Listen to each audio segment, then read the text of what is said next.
నేను సుమతి. మీరు lunch box వార్తలు వింటున్నారు. పతంజలికి సుప్రీంకోర్టు నోటీస్ ఎందుకిచ్చింది? టీసీఎస్ ఉద్యోగుల జీతం ఎంత పెరగబోతోంది? దేశంలో చక్కెర ఉత్పత్తి ఎన్ని టన్నులకు తగ్గింది? ఇలాంటి మరెన్నో విశేషాలు చూద్దాం ఇవాల్టి లంచ్ బాక్స్ లో. టీసీఎస్ లో ఈసారి విదేశాల్లో పనిచేస్తున్న ఉద్యోగుల జీతాలను సగటున 7 నుంచి 8% మేర పెంచుతున్నారు. కాబట్టి ఆఫీసులో పనిచేసే ఉద్యోగుల జీతం కేవలం 2 నుంచి 4% మాత్రమే పెరిగే అవకాశం ఉంది. అయితే కంపెనీ ఉత్తమ పనితీరు కనబరిచిన ఉద్యోగులకు 12 నుంచి 15% పెంపుని రివార్డ్గా ఇవ్వచ్చు.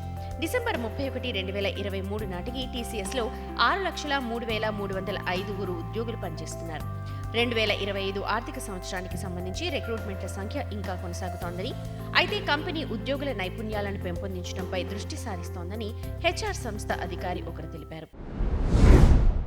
పతంజలి ఆయుర్వేదానికి చెందిన తప్పుదోవ పట్టించే మెడిసిన్స్ అడ్వర్టైజ్మెంట్ కేసులో కోర్టుకు హాజరు కావాలని బాబా రామ్దేవ్, పతంజలి ఎండీ ఆచార్య బాలకృష్ణలను సుప్రీంకోర్టు కోరింది. కంపెనీకి ఆచార్య బాలకృష్ణకు ఇప్పటికే నోటీసులు జారీ చేసినా దానికి సమాధానం ఇవ్వనందుకు కోర్టు మంగళవారం ఈ ఉత్తర్వులిచ్చింది. దీంతో వారు తర్వాతి విచారణకు కోర్టుకు హాజరు కావాలి. ఇది కాకుండా బాబా రామ్దేవ్ పై ధిక్కార చర్యలు ఎందుకు తీసుకోకూడదో తెలపాలని జస్టిస్ హిమా కోహ్లీ, జస్టిస్ అహ్సనుద్దీన్ అమానుల్లా ధర్మాసనం నోటీస్ జారీ చేసింది. అంతకుముందు ఫిబ్రవరి 27న జరిగిన విచారణలో బాబా రామ్దేవ్ కు చెందిన పతంజలి ఆయుర్వేదానికి చెందిన తప్పుదోవ పట్టించే మందుల ప్రకటనపై కోర్టు నిషేధం విధించింది. దీంతో పాటు పతంజలి ఆయుర్వేద కంపెనీకి ఆచార్య బాలకృష్ణకు షోకాజ్ నోటీసులు జారీ చేసింది. సైబర్ దాడుల ముప్పు పెరుగుతోందని భారతీయ బ్యాంకులను రిజర్వ్ బ్యాంక్ హెచ్చరించింది. రాబోయే రోజుల్లో భారతదేశంలో కొన్ని ఎంపిక చేసిన బ్యాంకులపై సైబర్ దాడులు పెరగవచ్చని రిజర్వ్ బ్యాంక్ ఆందోళన చెందుతోంది. ఈ హెచ్చరికతో పాటు రిజర్వ్ బ్యాంక్ సైబర్ భద్రతను మెరుగుపరచడానికి బ్యాంకులకు సూచనలు కూడా చేసింది. సైబర్ భద్రతను మెరుగుపరచడానికి వారు కూడా కృషి చేయాలని చెప్పింది. రిస్క్ ను ఎదుర్కోవడానికి ఆర్బీఐ ఇటీవల బ్యాంకులకు మార్గదర్శకాలను జారీ చేసింది. సైబర్ సెక్యూరిటీ ఇన్ఫర్మేషన్ టెక్నాలజీ పరీక్ష తర్వాత బ్యాంక్ ఈ హెచ్చరిక చేసింది. సిఎస్ఐటిలో అనేక బ్యాంకుల విపత్తు నిర్వహణ విషయంలో సంసిద్ధత, ఇంటర్నెట్, మొబైల్ బ్యాంకింగ్ ప్లాట్ఫామ్ల సామర్థ్యాలు, మోసాన్ని గుర్తించే వ్యవస్థ వంటి అంశాలను పరీక్షించారు. అక్టోబర్ 2023లో ప్రారంభమైన మార్కెటింగ్ సంవత్సరంలో మార్చి 15 వరకు దేశ నికర చక్కెర ఉత్పత్తి 280.79 లక్షల టన్నులకు తగ్గింది. గత ఏడాది మార్చి 15 నాటికి ఇది 282.60 టన్నులుగా ఉంది. Indian sugar mills association data ప్రకారం ఈ ఏడాది మార్చి 15 నాటికి పనిచేసే ఫ్యాక్టరీల సంఖ్య 371. గత ఏడాది ఈ రోజు వరకు 325 మిల్లులు పనిచేస్తూ ఉన్నాయి. ఈ కాలంలో ఉత్తరప్రదేశ్లో చక్కెర ఉత్పత్తి 79.63 లక్షల టన్నుల నుంచి 88.40 లక్షల టన్నులకు పెరిగింది.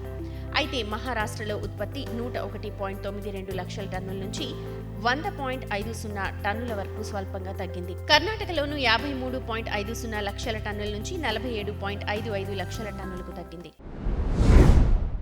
డిసెంబర్ 2014 నుంచి జనవరి 2024 వరకు బీమా రంగంలో ఎఫ్డీఐ రూపంలో 53,900 కోట్లు పెట్టుబడిగా వచ్చాయి. ఆర్థిక సేవల కార్యదర్శి వివేక్ జోషి చెప్పిన దాన్ని బట్టి చూస్తే ప్రభుత్వం 2014లో 26% ఉన్న ఎఫ్డీఐ అనుమతి పరిమితిని 2015లో 49%, ఆ తర్వాత 2021లో 74% పెంచింది. అయితే బీమా మధ్యవర్తుల కోసం అనుమతించదగిన ఎఫ్డీఐ పరిమితిని 2019లో 100% పెంచారు. దీని కారణంగా డిసెంబర్ 2014 నుంచి జనవరి 2024 మధ్య బీమా కంపెనీల్లోకి 53,900 కోట్ల విలువైన ఎఫ్డీఐలు వచ్చాయి. Insurance regulatory and development authority of India 2000 ఆగస్టులో బీమా రంగంలో రిజిస్ట్రేషన్ కోసం దరఖాస్తుల ఆహ్వానంతో మార్కెట్ను ప్రారంభించింది. విదేశీ కంపెనీలకు 26% వరకు యాజమాన్యాన్ని అనుమతించింది. కేంద్ర ప్రభుత్వం 4 లక్షల టన్నుల కందులను, 2 లక్షల టన్నుల పప్పు దినుసులను రైతుల నుండి నేరుగా కనీస హామీ సేకరణ ధర లేదా డైనమిక్ బఫర్ ప్రొక్యూర్మెంట్ ధర వద్ద కొనుగోలు చేయాలని ఆలోచిస్తోంది. కంది, మరికొన్ని రకాల పప్పు ధాన్యాల ఉత్పత్తి తక్కువగా ఉండటం వల్ల మార్కెట్ ధరల పెరుగుదల కారణంగా ప్రభుత్వ బఫర్ స్టాక్లో క్షీణత కనిపించింది. అందుకే ప్రభుత్వం ఈ చర్య తీసుకుంది. ఈసారి దేశంలో హోలీని 25 మార్చి 2024 సోమవారం జరుపుతారు. హోలీ రోజున దేశంలోని చాలా రాష్ట్రాల్లో బ్యాంకులు మూతపడతాయి. దీంతో పాటు 4వ శనివారం కారణంగా మార్చి 23, మార్చి 24 తేదీల్లో బ్యాంకులు పనిచేయవు. అంటే ఈ నెల 23 నుంచి మార్చి 25 వరకు వరుసగా 3 రోజుల పాటు బ్యాంకులు మూతపడనున్నాయి.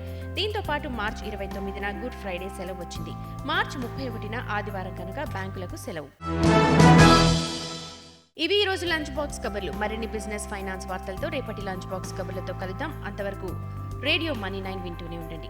మరిన్ని పర్సనల్ ఫైనాన్స్ వార్తలు విశేషాల కోసం మనీ 9 యాప్ని ఇప్పుడే డౌన్లోడ్ చేసుకోండి. Thank you.